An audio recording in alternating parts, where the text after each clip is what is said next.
Mumbai Ahmedabad bullet ट्रेनसाठी आजचा दिवस अत्यंत महत्त्वाचा आहे। याचं कारण बोगद्याचं काम जे आहे ते पुढे गेलेलं बघायला मिळते आणि शिळफाटा ते घणसोली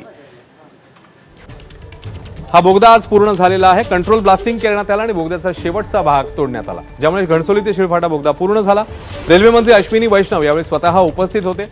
हा न्यू ऑस्ट्रियन टनलिंग पद्धतीचा बोगदा सुमारे 5 किलोमीटर आहे आणि बीकेसी शिळफाटा दरम्यान 21 किलोमीटरच्या समुद्राखालील बोगद्याचा भाग आहे, ज्यामध्ये ठाणे खाडीच्या खाली 7 किलोमीटरचा मार्ग समाविष्ट आहे।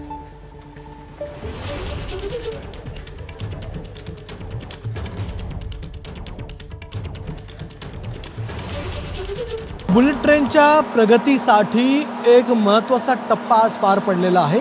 याचं कारण म्हणजे घणसोली ते शिळफाटा हा जो 5 किलोमीटरचा जमिनीखालचा बोगदा आहे, सुरुंग आहे, त्याचं आज ब्रेक थ्रू पार पडलं।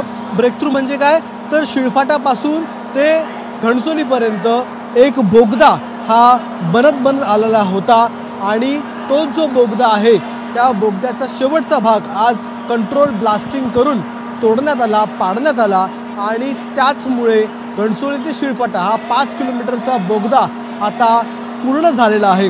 आता हा बोगदा फक्त ब्लास्टिंग करून पूर्ण झालेला आहे, पण याची बाकीची जी कामं आहेत, म्हणजे या बोगद्याच्या आतमधून असलेला प्लास्टर, या बोगद्याच्या आतमधून असलेलं फिनिशिंग, त्यावर एक सपाट समतल असा रस्ता तयार करणं, त्यावर ट्रॅक टाकणं, हे सगळे भाग जे आहेत ते अजून बाकी आहेत।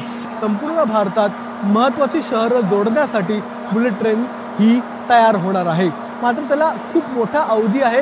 हा पहिलाच प्रकल्प तयार होण्यासाठी अनेक वर्ष लागलेली आहेत। त्यामध्ये 1 लाख कोटी रुपयांची गुंतवणूक होती, ती आता गुंतवणूक हजारो पटीने वाढलेली आहे, कारण की या प्रोजेक्टला उशीर झालेला आहे। पाहूयात येणाऱ्या काळामध्ये कशा प्रकारे हा बुलेट ट्रेनचा प्रकल्प प्रगती करतो आणि त्यामधून मुंबईकरांना, गुजरातमधल्या राहणाऱ्या लोकांना या बुलेट ट्रेनचा कसा वापर होतो, त्यांना कसा याचा फायदा होतो, ते येणाऱ्या काळातच आपल्याला दिसून येणार आहे।